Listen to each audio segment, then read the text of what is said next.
makhluk yang bernyawa pasti akan mati, termasuk malaikat Israel yang bertugas menghabisi nyawa setiap manusia, setiap makhluk hidup di semesta raya ini. Saat hari kiamat terjadi, seluruh makhluk baik yang ada di bumi maupun yang ada di langit, semuanya mati. Begitu juga dengan malaikat Israfil yang meniupkan sangkakala, maka dengan serta-merta mereka semuanya akan mati. Lalu malaikat maut datang menghadap kepada Tuhan yang Maha Perkasa dan berkata, "Wahai Tuhanku, telah mati semua penduduk langit dan bumi, kecuali siapa yang Engkau kehendaki."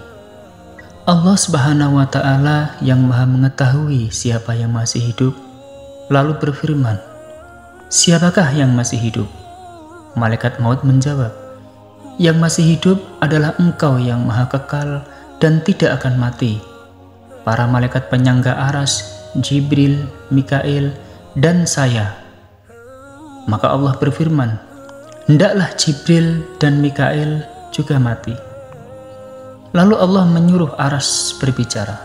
Maka aras berkata, "Wahai Tuhanku, apakah Jibril dan Mikail harus dimatikan?" Allah Subhanahu wa Ta'ala berfirman, "Diamlah kamu, karena sesungguhnya aku telah menetapkan mati atas semua makhluk yang ada di bawah arasku." Lalu malaikat Jibril dan malaikat Mikail mati. Saat itu hanya malaikat Jibril dan Israel sendiri yang masih hidup. Malaikat Israel ditanya oleh Allah, "Apakah sudah mati semuanya seluruh makhluk hidup?" Malaikat Israel pun menjawab, "Sudah habis semuanya ya Allah." Dan ternyata malaikat Israel lupa dengan nyawanya sendiri yang tidak dihitung.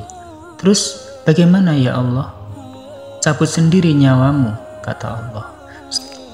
Setelah mencabut nyawanya sendiri, malaikat Israel baru tahu kalau sakitnya luar biasa saat dicabut nyawa. Sejak itu, Israel baru tahu kalau nyawa itu dicabut sangat sakit. Karena itu, Israel berjanji akan pelan-pelan di dalam mencabut nyawa orang mukmin. Allah Subhanahu wa Ta'ala berfirman, "Engkau adalah salah satu dari makhlukku. Aku ciptakan kamu menurut apa yang aku mau. Maka matilah kamu." Lalu malaikat maut itu pun mati. Tiada yang kekal kecuali hanya Allah yang Maha Esa lagi Maha Perkasa. Dialah Allah yang Maha Esa, bergantung kepadanya segala sesuatu, tidak beranak dan tidak diperanakkan. Dia adalah yang Maha Akhir, sebagaimana Dia adalah yang Maha Awal. Allah menggulung langit dan bumi seperti menggulung lembaran-lembaran kertas, lalu membulatkannya keduanya seperti telur. Setelah itu Allah berfirman, "Akulah yang Maha Perkasa, akulah yang Maha Perkasa, akulah yang Maha Perkasa," sebanyak 3 kali. Lalu Allah berseru dengan suara yang lantang,